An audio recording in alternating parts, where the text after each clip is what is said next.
একটা গল্প শুনেছিলাম। পাক হানাদার বাহিনী যখন বাংলাদেশে অ্যাটাক করতো, ৭১ সালের ঘটনা বলতেছে, আমরা তো দেখি নাই, শুনছি আর কি। ৭১ যদি দেখতাম এতদিনে রাজাকার হয়ে যেতাম। আল্লাহ আমাদেরকে বাঁচাই দিয়েছে, আল্লাহর মেহেরবানি, ঠিক কিনা বলে? মন মতো হইলে মুক্তিযোদ্ধা, মন মতো না হইলে রাজাকার। কত কিছু দেখলাম এই শাহবাগের বুকে। আল্লাহ, ৭১ সালে দেখি নাই, আমরা শুনেছি। পাক হানাদার বাহিনী জিজ্ঞেস করতো মুসলিম না অমুসলিম চেক করার জন্য, বলতো কালেমা বল, কালেমা বাতাও। তো যারা কালেমা বলতে পারতো পাকিস্তানি বাহিনী নাকি ওদেরকে ছেড়ে দিত, শুনেছি।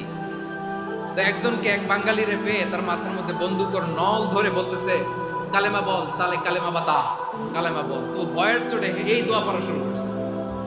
ও পড়তেছে লা ইলাহা ইল্লা আনতা সুবহানাকা ইন্নী কুনতু মিনাজ জালিমিন। পাকিস্তানি বলে সালে ये तो मुसीबत का কালেমা है। বাঙালি কয় হাম তো ভি মুসিবত মে হ্যাঁ। পাকিস্তানি বলে বেটা কোন দোয়া বললি, এটা তো মুসিবতের কালেমা। কয় আমিও তো মুসিবতে আছি, আমার মাথার মধ্যে বন্দুক ধরে তুমি আমারে কালেমা জিজ্ঞেস করো, এখন কোনটা কালিমা কোনটা কি দোয়া, আমার হুঁশ আছে নাকি? প্রিয় ভাইরা, আসলে এটা দুআউল মুসিবা, বিপদে পড়লে এই দোয়া পড়তে হয়। লা ইলাহা ইল্লা আনতা সুবহানাকা ইন্নী কুনতু মিনাজ জালিমিন। এটা পড়বেন আপনারা। এই দোয়া পড়ে সাইয়েদনা ইউনূস আলাইহিস সালাম মাছের পেট থেকে রক্ষা পেয়েছিলেন। রক্ষা করেছিল কে? তুমি ইউনূস নবীরে যখন খাইলো মাছেতে গিলিয়া, ফেরেশতা পাঠাইয়া দিলে ইসমে আজম দিয়া। প্রাণে ছিল যাহার ভয় সেথা পাইল আশ্রয়, প্রাণে ছিল যাহার ভয় সেথা পাইল আশ্রয়। মাছের পেট হতে সে যে পেল পরিত্রাণ। আল্লাহু আল্লাহু তুমি জাল্লে জালালুহু, শেষ করা তো যায় না গে তোমার গুণগান। আল্লাহু আল্লাহু সুবহানাল্লাহ পড়ে। লা ইলাহা ইল্লা আনতা সুবহানাকা ইন্নী কুনতু মিনাজ জালিমিন। বিশ্বনবী বললেন, দেয়ালে পিঠ থেকে গেলে, চোখে মুখে অন্ধকার, বাঁচার কোনো উপায় নাই, তখন এই দোয়াটা পড়তে হবে। এই দোয়া পড়ে আল্লাহর কাছে ফরিয়াদ করলে বিপদ মুক্ত করবেন কে? কেন এই দোয়াটা আল্লাহর কাছে বড্ড প্রিয় জানেন ভাইরা? কারণ এই দোয়ার মধ্যে 3টা জিনিস আছে। আমি যেরকম আঙ্গুল উঁচু করেছি এরকম করেন তো। 3টা। কয়টা?